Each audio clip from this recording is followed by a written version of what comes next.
Most founders eventually discover that the company they built is only as strong as the people they trusted to build it with them.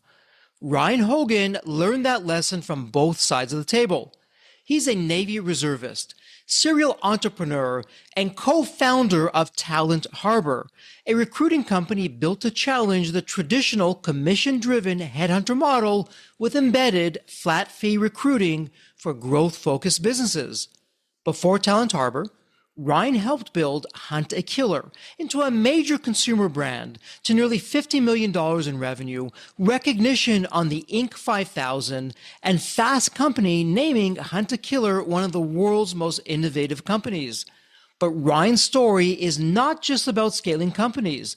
It's about what happens when the wrong people are in the wrong seats, when hiring becomes reactive instead of strategic, and when a founder realizes that talent is not an HR issue, it's an enterprise value issue. Ryan has lived the pressure of building, failing, rebuilding, leading under uncertainty, and turning hard lessons into a new model for helping companies find the people who actually move the business forward. His work sits at the intersection of entrepreneurship, leadership, recruiting, culture, and execution. For any founder who's ever said, "Why is hiring still so hard?" Ryan brings the kind of practical wisdom that only comes from the trenches. And before we start the episode, a quick word from our sponsor, Deep Wealth and the Deep Wealth Mastery Program. Here's Sanjay, a graduate of Deep Wealth Mastery, and he says, the investment I made in the Deep Wealth Mastery Program, it's a rounding error compared to the value created today and the future value I'll receive. Or how about William, who says, and I love this, a company that's attractive to sell is also a great one to own. The Deep Wealth Mastery Program gives me the best of both worlds. Now, speaking of growth and adding value, check out what Leon says. He says that the Deep Wealth Mastery Program changed how and who we hire. We've now begun to hire talent today that we never would have hired if it weren't for the program. The talent we're hiring today is helping both increase our growth and profits and our future enterprise value. Man, I love that kind of feedback because it's that kind of feedback that's what gets me out of bed every day. Deep Wealth Mastery System, it's the only system based on a 9-figure deal. That was my deal. And as you know, I said no to a 7-figure offer, created a system that we now call Deep Wealth Mastery. And that's what helped myself and my business partners welcome from a different buyer, a different offer, a 9-figure deal. So if you're interested in growing your profits, preparing for a future liquidity event, whether that's 2 years away or 22 years away, and if you want to optimize your post-exit life, Deep Wealth Mastery is for you. Please email success@deepwealth.com. Again, that's success, SUCCESS, at deepwealth.com. We'll send you all the information about Deep Wealth Mastery, otherwise known as the Scale for Ultimate Sales System. That's where you want to be. You want to be with other successful business owners, entrepreneurs, and founders just like you who are looking to create market disruptions. Whether you're a startup, whether you've been in business for 3 or 4 decades, whether you're manufacturing, whether you're high-tech, SaaS, low-tech, whatever the case may be, come in and network with other business owners, with other businesses just like you, because they all want to lock in their financial freedom and enjoy both success and fulfillment. Again, that's a 90-day Deep Wealth Mastery Program. It has your name on it. All you need to do is take the next step. Please send an email to success@deepwealth.com. Deep Wealth Nation, welcome to another episode of the Deep Wealth Podcast. Well, Deep Wealth Nation, we have a very special guest in the house of Deep Wealth. We have a fellow founder, but not just a founder, a post-exit founder who has been there, done that, and it's going to be some really interesting questions, maybe some questions that are too real and upfront for you, but Deep Wealth Nation, you got the thick skin. We're going to cover anything and everything. Ryan, I'm really excited to have you with us today. And firstly, welcome to the Deep Wealth Podcast. Man, you have quite the journey. You have quite the story. So what's your story behind the story? Share with Deep Wealth Nation. What got you from where you were to where you are today? Yeah, sure. First and foremost, thanks so much for having me. Appreciate it. And I'm sure like most entrepreneurs out there, like there isn't a straight line in my story. It's interesting because I could draw probably a line from selling creepy crawlers in 3rd grade to now being in the talent acquisition space. And it's really been just kind of all over the place. But my story is really about 2 different kind of professional trajectories. Number one is the United States Navy. So I was active duty for 15 years. Now I've been in the reserves for the last 9 years. For me, that's really a way to give back because the Navy and the military just gave me so much. I was very much a lost soul. I was searching. I had the grit, the tenacity, I had the drive, I had all of those things, but I didn't have the discipline. I didn't have the focus. And that's really some of the biggest lessons learned that I had from the military service. And then on the entrepreneurial side, for me, the first company that really achieved some semblance of scale was a company called Run for Your Lives. It was a zombie infested 5 kilometer obstacle course race. So if you remember the Tough Mudders and the Warrior Dash and the Spartan races, they wound up getting all the press. But we had this little event that had grown very rapidly. We did 23 events across the country, one in Canada in 2013. But that ended in a disaster. And that was really my first experience with entrepreneurship and making sure you have the right people on the team, making the right decisions, the right focus, because we had none of that. Fast forward, took about 3 years off. That company unfortunately bankrupted. It also took me down because I didn't know what personal guarantees were. I was signing everything. So when the company failed, I also landed on my face. Took about 3 years off as relative. I was active duty at the time, had that going, was still launching different concepts, different ideas. But the next one that took off was called Hunt a Killer. And that is an immersive murder mystery experience. We started off as a live event. We transformed a 200-acre campground into a living crime scene. And what we found was that we found product market fit, but we didn't have a business model that could scale. So 2 weeks after the first event, we iterated or pivoted into the subscription box business model. And we wound up taking this immersive murder mystery experience directly to people's doorsteps. And it was clues, items, correspondence, police reports, case files, things like that. We scaled that from 0 to 48 million in about 3 years. And then we added retail, got to 55, and then wound up selling it 2 years ago. And then of all things, got into talent acquisition, tried to take a break, took 6 months off, was also activated as a reservist in the military at that point, didn't waste any time and jumped right back in. Yeah, my goodness, so much going on there, and absolutely love what's there. And by the way, Deep Health Nation, I want you to know Ryan is being very modest with some of the things that he's done. They've had all kinds of awards and accolades on the Inc. 5000 list and Fast Company, and being named one of the world's most innovative companies. So he's been there, done that.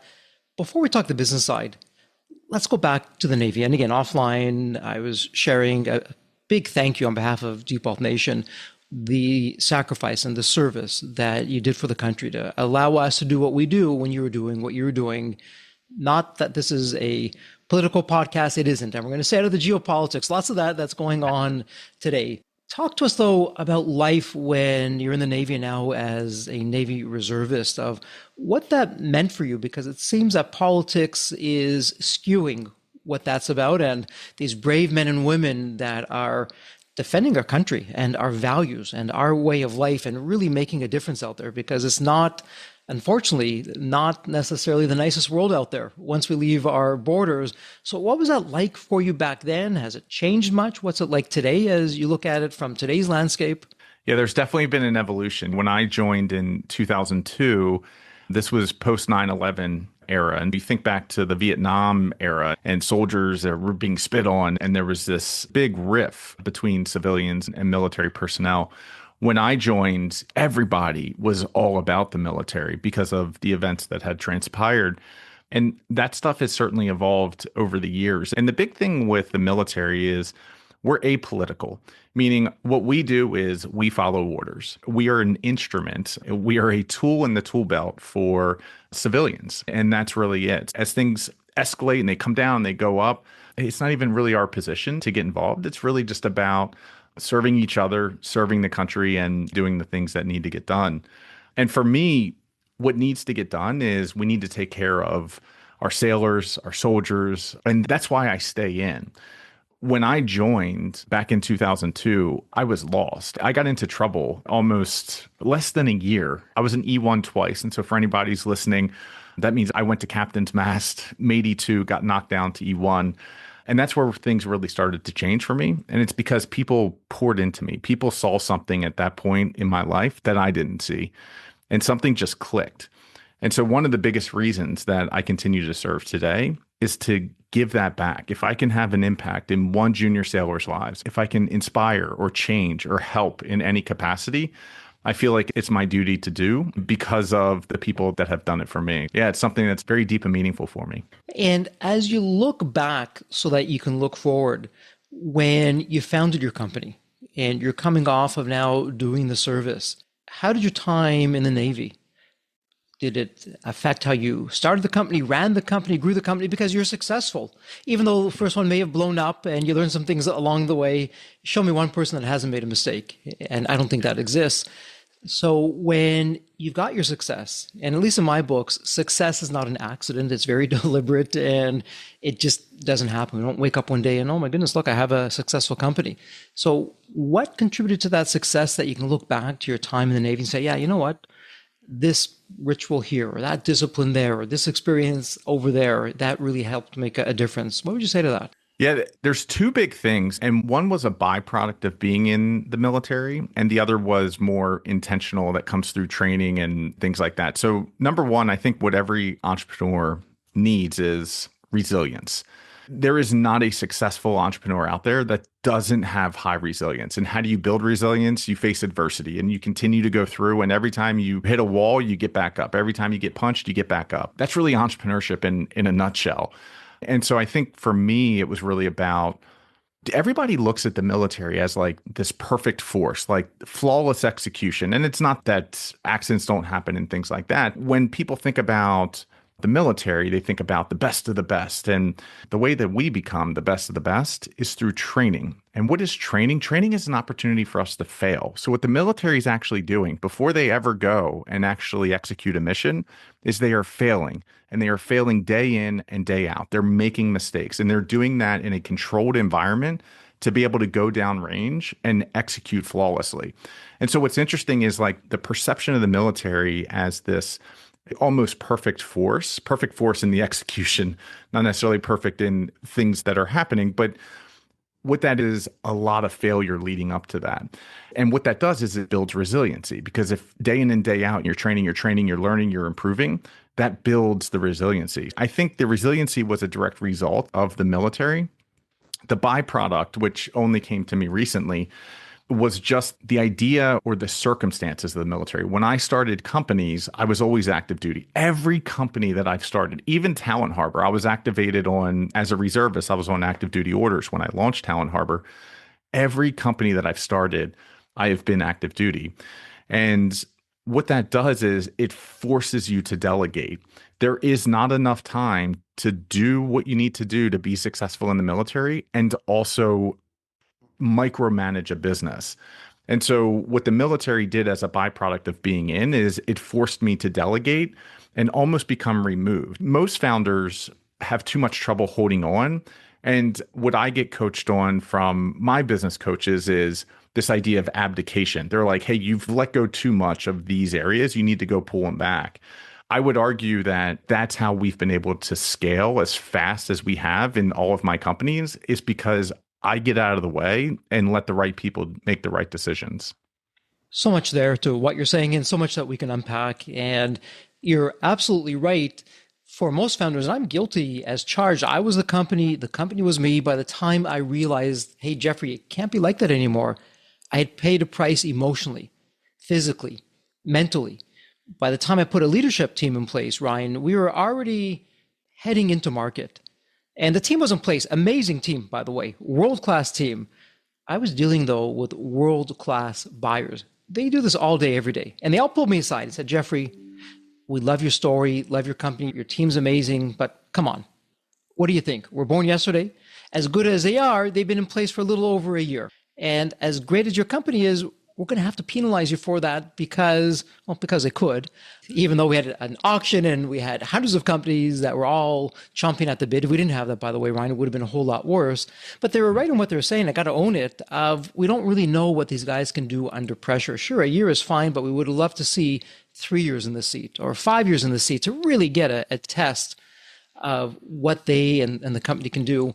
And I'm wondering, I could be off base with this. I don't think it's a coincidence or you just happen to start Talent Harbor just for the sake of starting a talent company. I know often I said, Jeffrey, I don't really want to talk about Talent Harbor. I want to talk about my journey. You're a very, again, modest kind of fellow.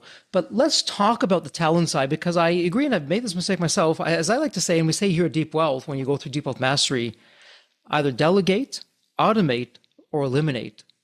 Now, what's not a fourth option that I've done all too many times, and so many founders do, is abdicate.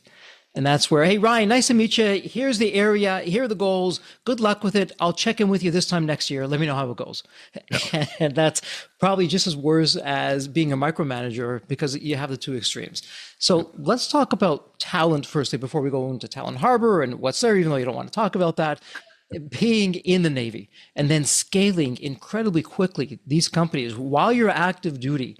What did you learn about talent and what did you have to unlearn about talent when it comes to running a company? Yeah, so talent has been the key. And there's a lot of components to business. There's what the business does. There's the strategy. There's the tasks. There's the goals. There are so many different components to business. My biggest lesson learned, and this was through Run for Your Lives, is you need the right people.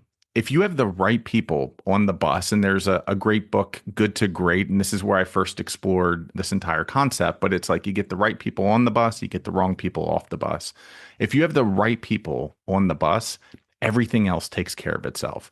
And you don't have to micromanage. You should never abdicate. That's something that like a huge mistake and lesson learned on my end.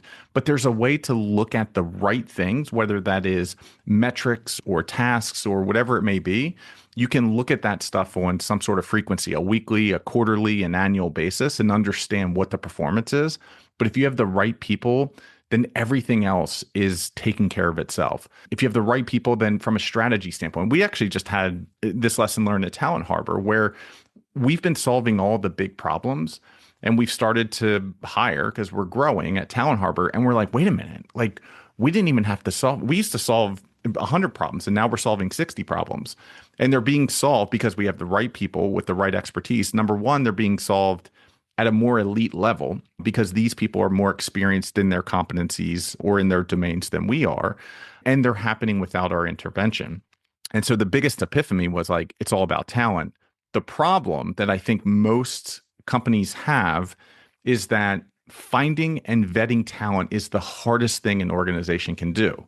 And I didn't understand that until I hired many wrong people. And then we were able to afford eventually, I think we were maybe 10, 15 million, and we could afford to go out and get an expert recruiting firm. And I was like, who are these humans they're bringing through the door? Like, you know, I used to look at 100 resumes and I was like, oh gosh, like I don't know. And they look okay. And then I would get these resumes from expert recruiters and I was like, holy crap. And it was based upon where are they looking? How are they vetting? How are they getting them through the door? And it's just something that I always underestimated, which is why I'm in the talent business today, is because I think most business owners think a recruiter or recruiting is the manager's job. It's the sales manager. It's the operations manager. Well, there are recruiters that have spent just as much time learning the craft, the art, the process of recruiting that an operations manager has learned operating a warehouse or making a supply chain more efficient. And it shouldn't be taken for granted that they are also expert recruiters. I think that's where I got it wrong in the past. That's one of the reasons we launched Talent Harbor. And at the risk of asking a deceptively simple question on the surface, not to confuse simple with simplicity, and you can go in any which way, and you'd be perfectly right to say, well, Jeffrey, my goodness, every company is different. Some of my biggest mistakes, I hired people who did the best sales job. If it was a sales position, they did the best sales job in the interview, and that was it. It was downhill after that. But I got so impressed, and if I'm going to be honest, I was a founder. I am a founder, busy, don't have a lot of time for this. Yeah, they look good. They have a great smile. They maybe laugh a few times. I'm sure they're good. Let's give them a shot. And off we went with that, is like rolling the dice, or you could have put a whole bunch of names on a dartboard and just throw the dart. Probably would have done better than how I did. What would be, let's take the opposite of the glass half full, glass half empty. What are some telltale signs when it comes to talent? When you look back at your companies, for the ones that worked, for the ones that didn't work with the talent, and what you're doing right now at Talent Harbor, what are some of the telltale signs that, hey, you know what? Something isn't right here. Run as fast as you can, the opposite direction. You don't want to bring this person on board with the team. Yeah, there are a ton of things. And I'll say when I thought I was good at recruiting, I thought recruiting was just looking at resumes, being able to identify and then asking a few questions and really just getting a feel for the person. And that's not a good recruiting process. Number one, anybody can read a resume and decide, okay, this person has industry experience. They accomplished the things, or at least they said they accomplished the things that we need. Of course, they're going to be a great fit. Every time that I've gotten hiring wrong, it's been based upon the culture fit. I've brought the wrong human into the organization. And it doesn't mean that they're evil. It's every company has a different culture. And that culture is, what are the actions or the behaviors inside of that organization that drive success? And generally speaking, it's not right or wrong. Not many people are malicious with creating whatever their culture is. It's just the culture. It's how they think, it's how they behave. And every time I've gotten it wrong, it's because I've brought the wrong human through. And so one of the things that has to be of like center focus is, who is this human being and what makes them tick? You brought up a great point about people being able to sell themselves. We focus on sales recruiting, which is the absolute hardest, because I would say almost 100% of salespeople can sell themselves. That doesn't translate in them being able to sell your product or your service. And so there's a lot of tactics you can use. One of the ones that we use is we get that human outside of their element. When you show up to a Zoom interview or you show up to in person, like, you're going to see, as the hiring manager, you're going to see the face that they want you to see. And so being able to get them out of their element, whether that's they come in for an interview, they think they're going to sit down, they put their note sheet, they've got their folder with their resume, and you say, hey, it's a beautiful day outside. We're going to go for a walk. And you go for a 45-minute walk.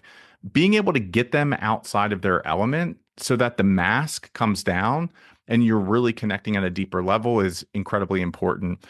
And then also, like, really starting to stress test some of the things that they're saying. And so if you're going down the path of for us, our number one core value is go-givers, which means we've got this belief that we just give with zero expectation of reciprocation. And that's in everything that we do across the team, across clients, across prospects. Anything we do, it's all about go-givers. And so being able to ask questions around that topic of, hey, what are some times in your professional career where you've given? And then when you get the answer, it's all about 3 stages. It's all about 3 layers. And what you're trying to do is go as deep as possible, because you're looking for, does their face light up? Can they give like very specific detail about that example that they're giving? These are all the tips and tricks that come with recruiters that have been doing this 15, 20 years.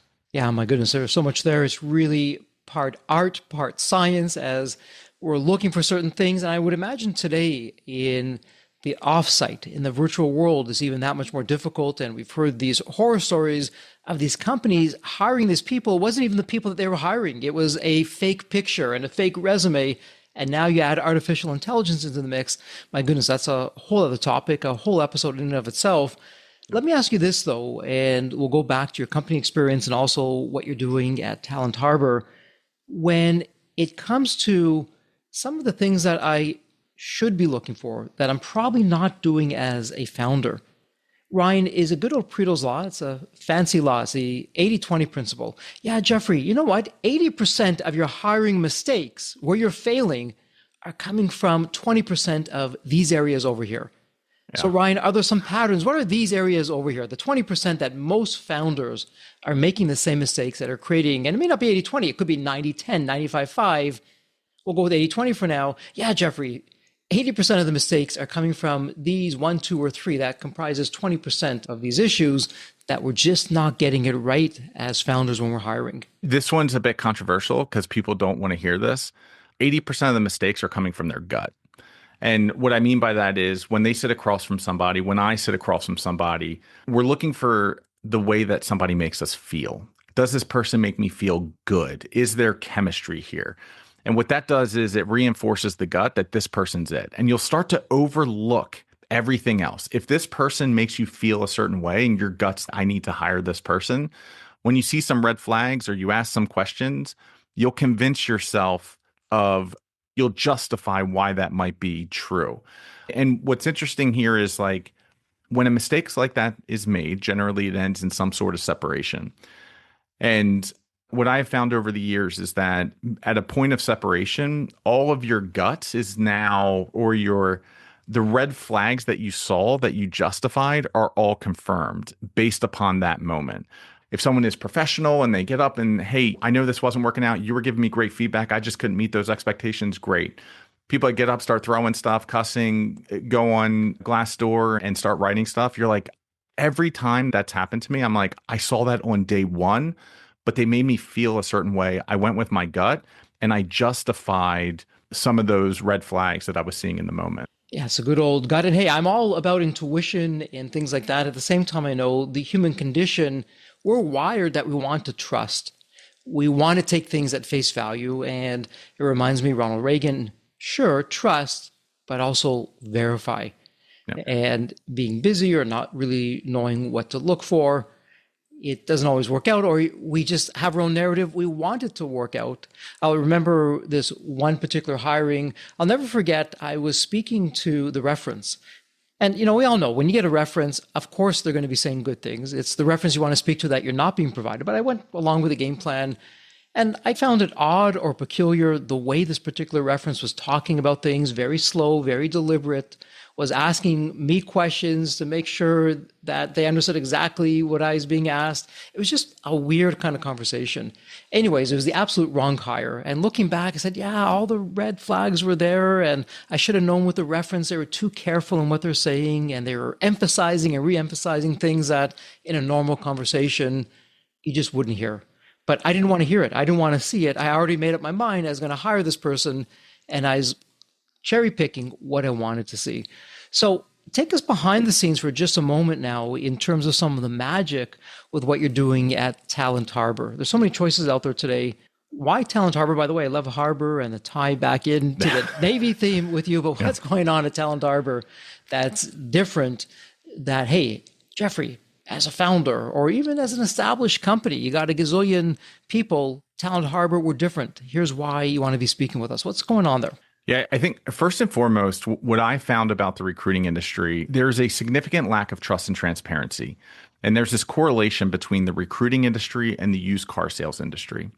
And what I saw was an opportunity in a pretty substantial market to bring trust and transparency back. So if you think about the used car sales process, the reason that CarMax and some of these other used car wholesalers exist is because it's no haggle, it's trust, it's transparency. You can see everything. And that's why they exist. And that's what we saw when we started Talent Harbor is how do we bring trust and transparency into an industry that's really been lacking it over the last 50 to 60 years. The first thing that we did is we looked at the business model. And so every time that I made a hire, I was cutting a $40,000 to $60,000 check. I was like, that's pretty dang expensive.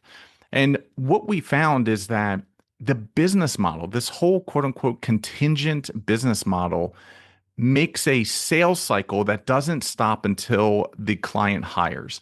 And what that means is even if they've got your contract, your signature on a contract, they are still selling you until you hire somebody. So every time they put a candidate in front of you, they're trying to sell you. Why is that? Because they don't get paid unless you hire the candidate. The business model itself is misaligned in the incentives. And so what we do is we've got this trust and transparent, we call it recruiting as a service, but it's a flat monthly fee. There's no contracts, there's no success fees, and there's nothing hidden. And when you need us, we're there. And when we're not, you put us on pause. And our whole philosophy is if we're doing good work, you're going to stay longer, you're going to come back. We're going to be the first person you think of when you say, hey, I need to find a new human. Number two is we focus on sales roles.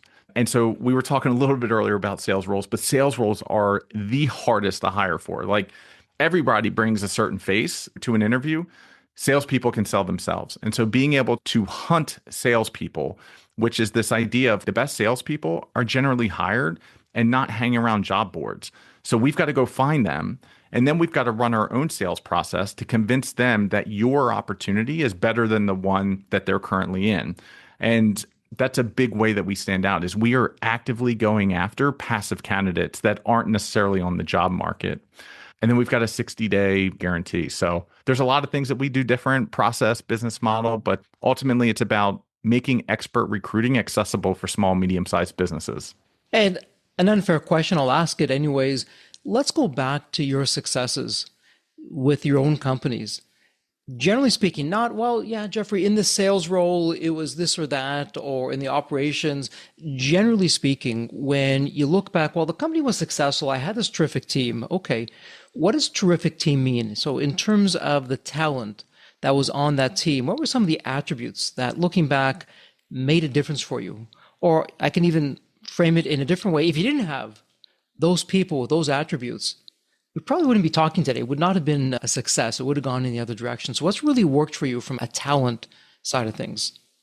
Yeah. What's worked has really come down to two things. One, people that want to win, and they don't want to win at the expense. It's not a zero sum win, meaning that they win or the company wins at the expense of something else. They want to win and they want to win in a collaborative environment. They're humble, they've got humility, and they're just looking to grow. One core behavior, a core value that I've had throughout all my companies, and admittedly it's my favorite, is growth mindset. And growth mindset is this idea or notion that we're all on this journey together and we're all learning, and we have a certain tolerance for failure because we believe that if we're going to accomplish the big goals that we have set forth, that there's going to be some bumpy times. And so number one, it comes down to culture fit for the organization. And again, that's different for most. For me, it's always been humble, hungry, eager to win, and eager to do that in a collaborative environment. And then on the other side, it's expertise. Because when you just asked me, you were like, what about some bad hires or some poor hiring decisions? My team at my first company, they were all in. They were all into the mission. They were all into, let's go win, let's go dominate this industry, let's change the world. But they didn't have the experience or expertise. And so both things are needed. And that's mostly because I hired all my best friends from high school. I was in my early to mid 20s. And so they had that attitude that we needed. They didn't have the experience or expertise. So the decisions that we were making as an organization weren't the best. Yeah, I would say it's 50-50 on that. Yeah, it's interesting. You're talking about culture. And again, as I look to the 9-step roadmap, when we have founders go through the default mastery program, of the 9 steps, Ryan, step number 2 is X factors. What's an X factor? An X factor is what it sounds like. It's something that is world class and unique to a particular company. So your competition, with all their money, even though they may be so many times bigger than you, all their successes, as great as they may be, they fail in comparison in this one area. One of those areas is culture. And culture, at least for us at Deep Wealth, it's like our fingerprint. It's unique. Each company is different, and all the money in the world that the competition has, they cannot replicate your culture. So back to what you said, culture is important. Having the people with that right mindset is important. But then you finish the sentence where we usually stop for most founders. It's okay, yeah, they have the right mindset, but do they have the ability? Yep. Do they have the experience? And so talk to us about that. That's some hard lessons learned on your side, being in the trenches. Talk to us about that, of what you want other founders to know who they're maybe going down that path that Ryan 1.0 was going down. You didn't know any better at the time. It wasn't your fault. It was really, I just didn't know. I didn't have the experience. Well, now I'm wiser, smarter. I've lived through that. What would you tell founders as they begin their journey early on? There's actually 2 big lessons learned, and there's like a 1.0 and a 2.0. The 1.0, I think in retrospect was pretty obvious, which like there needs to be some sort of expertise or some sort of experience or background, successful background, in order for someone to lead a team, lead a department, make the right decisions. And so, my first company, again, I hired a lot of people that were motivated and inspired and hard charging, but we just weren't going down the right path because we didn't have the experience, the know-how. They didn't have the capability or the ability at that point, and we just didn't have time to train people up. That was a mistake that I mitigated for my second company. However, I made another mistake for my second company, and this came as a huge surprise. I've always been driven and ambitious. And so like when we're doing something, like it's about like, how can we be the best and how can we be the biggest? And a big part of that is making sure that you find the talent that's been there, done that. And so when we were operating Hunt to Killer, we were probably maybe 25, 30 million at the time, and we needed to hire our first COO. And when I was thinking like, hey, we're an entertainment company, we're intellectual property, there's a lot of different places that we can take this intellectual property. What am I thinking? I'm thinking, I'm going to go find that person that is at $1 billion company. And I'm going to bring them into my organization, and they're going to help us go from 50 million to $1 billion. I could not have been more wrong about that. What I discovered, and I'm sure I'm not alone in this, is that there's a very big difference between a $50 million company and a $1 billion company. It could be the resources, the strategy, the data, like you name it. There are huge differences. One of those differences is they make the decisions, but they don't necessarily do the work. In a $50 million company, everybody's doing the work and everybody's pitching, everybody's rolling up their sleeves. While the people may have the know-how that they had wasn't the journey from 50 to 100 million, which is actually, if I could go back, what I would do is I would find that person that took a company from there to here. Then you find somebody from 100 to 500 million, then 500 million to, but you're looking for the people that have actually been there, done that, not the ones that are already there, because the corporate mindset is much different than the startup mindset. And gosh, that was unexpected. And I learned a very painful lesson on that. Oh my goodness, you're taking me down memory lane, Ryan, on that. I have a quick story for you in Depot Nation. A very close friend, won't name names. He said, Jeffrey, let me tell you about my cup of coffee and how I knew I hired the wrong guy for president of my company. And I said, yeah, sure. But what does coffee have to do with hiring the wrong guy to be president? And I'm making up some of these numbers, Ryan. I forget the exact amount. I'm not going to be far off. Jeffrey, when I was running the company, a cup of coffee was around 25 cents. You just walked up and we had these pods and you made your own coffee and that was it. The company was getting too big. I knew I had to bring on a president. This guy had all the accolades in this big company at Fortune 100 and was looking to make a difference. I thought my company would be perfect for him. He's been there, done that. He'll show us what to do. Jeffrey, I almost lost my company. Well, what happened was the coffee have to do with that? Well, I began going through our expenses because we went from being hugely profitable and we started losing money. And one thing jumped off the page for me. It was the coffee expense. And I said, okay, continue. We went from 25 cents per coffee to over $3.25 per cup of coffee. And I said to myself, speaking as my friend, if it's that much over here, a gazillion percent increase over here, what else is going on? Is this why we're losing all this money? And it wasn't the coffee that put them near out of business, but it was that corporate mindset, exactly to your point, Ryan. And I've made that same mistake. I found as talented as the corporate people are, and I can't do what they do, not any day of the week, including Sunday, but as talented as they are, they need an organization that has layers and has the infrastructure and the people. You put them into that scrappy startup mode, it may work out. It probably isn't going to work out more times than not. So I'm absolutely with you on that in terms of what you're sharing with us of what to look for and what not to do. And so when we're looking to scale the company and get to the next level, how far above from where we are do we look to when we're bringing other people in? So as an example, let's just use round numbers. If I'm at $1 million and eventually I want to get this to over $100 million and then beyond, am I going from 1 million to 50 million? Is that too big? Is it to 10 million, to 5 million? What are some of the increments where, okay, it's right on the cusp of where it might be a little bit too small for that person. It's certainly not too big, but it's enough there that I'm going to get some terrific traction here with whoever I'm bringing in. Thoughts about that? Yeah, there's these weird inflection points in companies. And there's different problems at all of those inflection points. And like what I can speak directly to is the consumer product space. We were primarily direct to consumer via a website. We got into retail, Target, Barnes & Noble's, Walmart. And there's different complexities across the spectrum. But what I have found true across 3 or 4 different startups is like 1 to 5 is kind of a phase. Then you've got 5 to 10 is kind of a different phase. Then you've got 10 to 20, 25, got 25 to 50, 50 to 100. I haven't been over 100 yet. I won't speak too much to the inflection points past that. Here's the thing, though, is the philosophy that I adopted was I will take a manager. So somebody, let's say it was an email marketing manager. I will take an email marketing manager that went on a journey with a company. Let's say we're going through that $10 to $25 million inflection point. I'll take an email marketing manager that was at another company from that 10 to 25, and I will put them in a significant position inside of my organization because like they've seen it. They know where the landmines are. They know the challenges that we're going to have and the contributions that human can make based upon the experiences that they lived through those inflection points at their last company. And I've done this in the past. I've taken an email marketing manager and I've made them a marketing manager, and I've put them over maybe 3 or 4 different focus areas in the organization.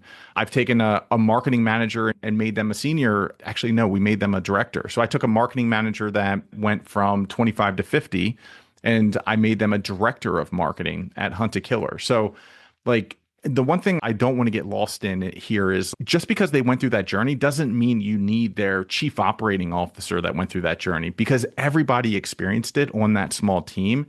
And there's so much opportunity with the people that might have been a little bit below, and now the value that they can contribute to your organization at a higher level.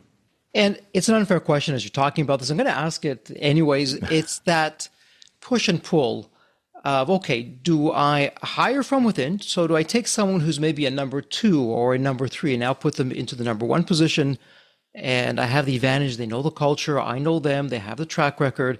They don't necessarily have the experience, but they have all the other things going for them. Or do I go outside? They certainly have the experience, but it's an unknown in terms of the culture and how they're going to fit. And I don't know what I'm getting. I don't know their skeletons in the closet just yet until they come on board. Thoughts about how we look between the two and figure out the best way? Yeah. For us, it's always look internal first. If they share the mindset, you can develop those capabilities. This has definitely been a philosophical shift for me over the last probably 10 years, which is if you've got somebody that's hungry and you've got somebody that's willing to learn, willing to grow, you can pour into them. So they may not have the ability at that point, but if they get it and they want it, being able to place them in a role like that where you can now bring in an outside consultant and bolt someone up. Because the reality is that anytime you bring a new human into your organization, it's like bringing a foreign body into your body. And it may be helpful or hurtful, meaning like it may be penicillin and it's going to eradicate everything. But at the end of the day, it's not going to be exact. And so the cultures, the values, the belief structures of any new human that you're bringing into your organization, it may align pretty good, but it's never going to be 100%. So there's always going to be a change, a slight change in the culture. Your hope is that you brought them through this vetting process. And so the hope is that you're improving your culture, but that's not always the case. And so whenever you're bringing a foreign body, there's a certain amount of risk.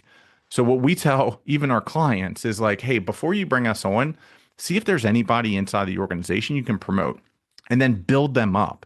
It may be leadership and management skills. Great. There's amazing programs out there to build people up into leadership and management. Maybe it's actual competency. So maybe like they've had the purview of social media marketing, but they don't necessarily know paid advertising. So is there an agency or a subject matter expert that you can bolt on a fractional basis to bring this person up to speed? There's a lot of different ways to do it, but that's always our first advice there is, can you grow the people internally? It's some great advice, and it's the human condition. We need to get past you're never a prophet in your hometown. We know the person, we know what they're all about, and we can perhaps diminish what their capabilities really are. Oh yeah, I've known Mary, she's been here for 7 years now. And we go back perhaps to the early days. We don't really see who Mary has become and the value that she brings to the organization, as opposed to a complete stranger. Oh my goodness, look at what they bring. And then, oh, well, maybe the grass isn't as green on the other side like I thought it was. So it's some great insights there. Let me ask you this, because after all, the Deep Wealth podcast, and we talk about exits in addition to growing the business, looking back with your exits, your experience of, okay, I've grown this company. It's now time for me to move on. In one instance, you didn't necessarily have the choice. It was just put upon you. Other times, yeah, it was by choice. Looking back to your exit, is there advice or insights that you would give to the Deep Wealth Nation for them as they're thinking to either raise capital or take some chips off the table, or a full exit of either some things that really worked well for you, or, hey, be weary of this, don't do this when it comes to your exit? It goes back to a lot of what you've been saying, which is the value of a business should never rely upon an individual or a human inside of that business. It should rely upon the systems and the processes and the competencies of that organization as a whole. And we were very successful with this with Hunt a Killer, and we didn't know what we were doing with Run for Your Lives. But implementing process. And you don't have to think that you're going to sell it, but building an organization like you're going to sell it is the most important thing that a founder can do, even if you're not. Because worst case scenario, the business can operate without you. And now you can go sit on an island and drink mojitos if that's what you choose. You buy your freedom through those systems, processes, and putting the right people in the right seats. But what I see, even recently, I've looked at a few businesses, and what I realized is like there was like one or two key things where if you remove those, there is no business. And if that's the case, you're not going to maximize enterprise value. And yeah, everything else is pretty standard. Run a process, get as many horses in the race as possible, put together a great story, reach out to the right strategics. But you can't do any of that if you don't have a business. And you don't have a business if you remove yourself from the business and the business collapses. Some great advice. It all goes back to the team and the caliber of the team and how long they've been in the seat. And my favorite question, anyone who's starting to go through Deep Wealth Mastery, first question, hey, Jeffrey, does the business run without you? Yes or no? It's one or the other. It's a binary answer, yes or no, no in-betweens, no stories. Rarely, Ryan, do we get the yes or no. It's usually the story, which is more times than not a no. And as founders, we really got to get beyond that. My goodness, when it comes to AI, we don't have enough time for all the questions I have with AI. Very high level, though. For those in Deep Wealth Nation who are thinking, well, hey, this AI thing, I'm going to use this to help me find my next hire. Who needs a recruiter? Who needs the talent harbor and Ryan's team? I'm just going to do it all with AI by myself. What would you tell that person in Deep Wealth Nation who's saying that narrative to themselves? Yeah, there's a funny quote. So last year, Perplexity's CEO came out and he was like, the first two jobs that my AI or AI is going to solve is number one, assistants, and number two, recruiters. And that's going to happen within the first 3 months. And I went to Perplexity's LinkedIn page at that point, and they had, I think, like 120 job postings. And out of those 120, there was about 20 for recruiters. And so I had a funny post and I was like, if you're eradicating recruiters from the talent acquisition process, why are you hiring 20 right now? The reality is that recruiting will never go away. I wouldn't be in this industry if recruiting were going to go away. And the reason for that is recruiting is a human process. You're hiring a human. Now, when you have so many jobs available and maybe you're at a certain place in the market. So for instance, my son last week applied to Chipotle and he went through this AI interview process. Chipotle is getting thousands of applications a day and they need a way to do that. But that's not finding their manager. That's not finding their head of accounting. The people that need to be hunted, AI is not going to replace that. And what we're seeing right now is that you've got candidates that are plugged into AI. There's 3 main softwares for it. They plug their resume or their LinkedIn into it, and it goes across hundreds of different job boards, and it just auto applies to all of them, and it slightly tweaks. And then organizations are combating this by using their own AI. So there's like another 3 organizations for vetting. And so they're going through thousands of resumes, the AI, and trying to figure. So now you've got AI talking to AI that's doing a people job. So long-winded, does it make recruiting's jobs easier, more efficient, more effective, better vetting? 100%. Are recruiters going anywhere? No, not if you want the right people in your organization. That's a great answer. Reminds me of, you've seen it in the movies, not going to name the movie. Hey, I'll have my people talk to your people, talk to my people, they'll talk to your people, and we'll get something set up. It's BS all the way through. But to your point, what I'm hearing you say is, yes, there is a role for AI, but let's be smart about this. If it's more of an entry-level role, a role that's not going to determine the fate of the company, where we are this day and age of AI, sure, that can help save some time and get to the right candidates. Maybe down the road, whenever that is, perhaps higher level, AI can play more of a role. But right now I'm hearing you say it depends. It depends on the type of role and your kind of organization. And Deep Wealth Nation, the bigger takeaway on this is, why even experiment with those kinds of things? Take the AI and experiment in other areas. Talent, though, that's where it really counts. And if it's not just your run-of-the-mill, entry-level kind of job that we're talking about here, speak to Ryan and team, especially when it's sales related. That's been my biggest failure. When I look back at my failures, to bring in the right salespeople. That's where I don't have a check mark. I never got the gold star with that. I had some successes, but more times than not, I didn't. Ryan, perhaps had you been around back in the day and you and I had talked, it would have been a very different story. So Deep Wealth Nation, why not speak to Ryan and team and see how they can help you on the sales side of things? Ryan, before I ask my last question when we go into the wrap up mode, this is not wrap up just yet, but it's a question within a question. Is there a question, an important question that you and I have not yet covered, or even an insight, a theme, or a message that you do want to get out to Deep Wealth Nation before we do go into wrap up mode? I would have started with talent is your like the most important thing you could do. Look internally first. Here's what I would probably leave folks with. This is controversial. This has gotten me taken down before, but the best hires are not on job boards. Yeah. The best hires are currently employed and killing it. And they're killing it so good that they're not wasting their time going and applying to your job posting on Indeed or LinkedIn or ZipRecruiter. And so the reality is, and the value that recruiters bring is they have access. They have information access that is either in their database or they're paying very expensive licenses to go out and actually communicate with those people who are gainfully employed, just killing it. And that's really the value in a great recruiter is the access to talent that they can bring. So long-winded, look internally first. And then when you're ready to look into external, whether it's us or somebody else, it's the way you can find the best talent. Yeah, it's a great insight. Deep Wealth Nation, who's the best sales candidate that you can hire? It's the one who's not looking for the job. They're happily employed. They're great at what they do. And I know in speaking to so many founders who are friends of mine or in the Deep Wealth community, when they're bringing people onto the team, oftentimes, if it's a high-level position, more times than not, it's not even out there. It's just networking and speaking to certain people. And so, Ryan, I'm hearing you say, for those really important roles, find someone like yourself, your team, where the people that you're going to be speaking with aren't even in the market. You're going to be the ones to find them, show them that, hey, the grass might actually be greener on the other side. Why don't you take a look? And here's the opportunity, as opposed to doing what everyone else does. We get the same results that everyone else gets. So that's some great advice. And speaking of advice, let's go into wrap up mode. It's our tradition here in the Deep Wealth podcast. It's my privilege and honor where I ask the same question to every guest. It's a fun question. Let me set it up for you. When you think of the movie Back to the Future, you have that magical DeLorean car. It will take you to any point in time. So Ryan, the fun part is it's tomorrow morning. You look outside your window. Not only is the DeLorean car curbside, the door is open and it's waiting for you to hop on in, which you do. You're now going to go to any point in your life. Perhaps it's Ryan as a young child, a teenager, whatever point in time it would be. What would you tell your younger self in terms of life lessons or life wisdom, or hey, Ryan, do this, but don't do that? What would it sound like? For me, it's really about, by the way, I love Back to the Future. It's my favorite movie ever.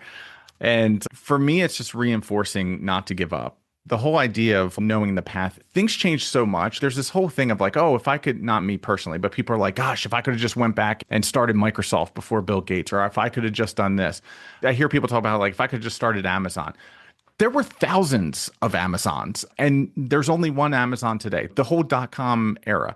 The thing is that some people have the right strategy, they've got the right people, they've got the right timing, and they're just executing. And so being able to recreate someone's success is very hard. So I think about for me, it's number one, it's probably getting started a little sooner.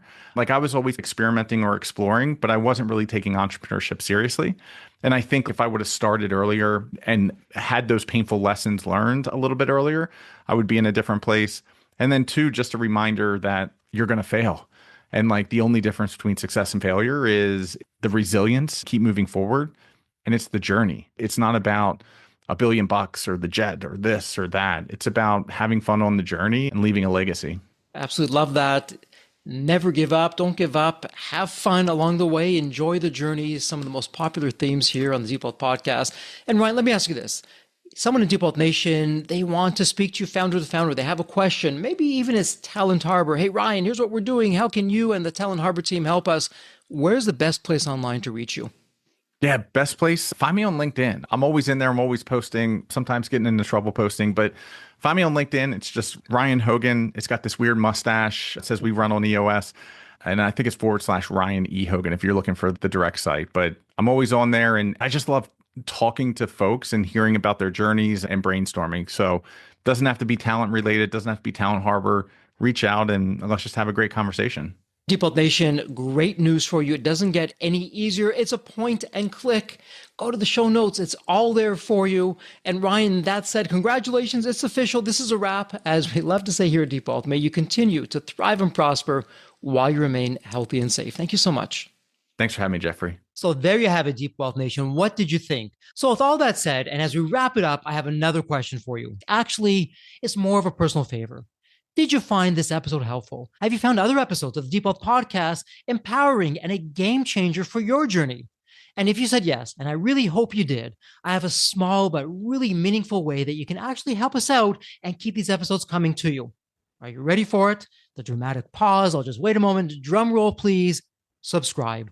Please subscribe to the Deep Wealth Podcast on your favorite podcast channel. When you subscribe to the Deep Wealth Podcast, you're saving yourself time. Every episode automatically comes to you. And I want you to know that we meticulously craft every one of our episodes to have impactful strategies, stories, expert insights that are designed to help you grow your profits, increase the value of your business, and yes, even optimize your post-exit life and your life right now, whatever you want that to look like. And every time you subscribe and a fellow entrepreneur subscribe, it's a testament to how together, yes, we are changing the social fabric of society. One business owner at a time, one liquidity event at a time. So don't let the momentum stop here. Subscribe now on your favorite podcast channel. You'll never miss an episode. You'll be the first to hear from the top industry leaders, the innovators, the disruptors that are really changing and shaping the business world. And maybe you're commuting, maybe you're at the gym, maybe you're taking a well-deserved break that we spoke all about on this episode. The Deep Wealth Podcast, it's your reliable source for the next big idea that could literally revolutionize your business. So once again, please hit that subscribe button, stay connected, inspired, and ahead of the curve. And again, your next big breakthrough moment, it might just be one episode away. Maybe it was even this episode. So all that said, thank you so much for listening. And remember, your wealth isn't just about the money in the bank. It's about the depth of your journey and the impact that you're creating. So let's continue this journey together. And from the bottom of my heart, thank you so much for listening to this episode. And as we love to say here at Deep Wealth, may you continue to thrive and prosper while you remain healthy and safe. Thank you so much. God bless.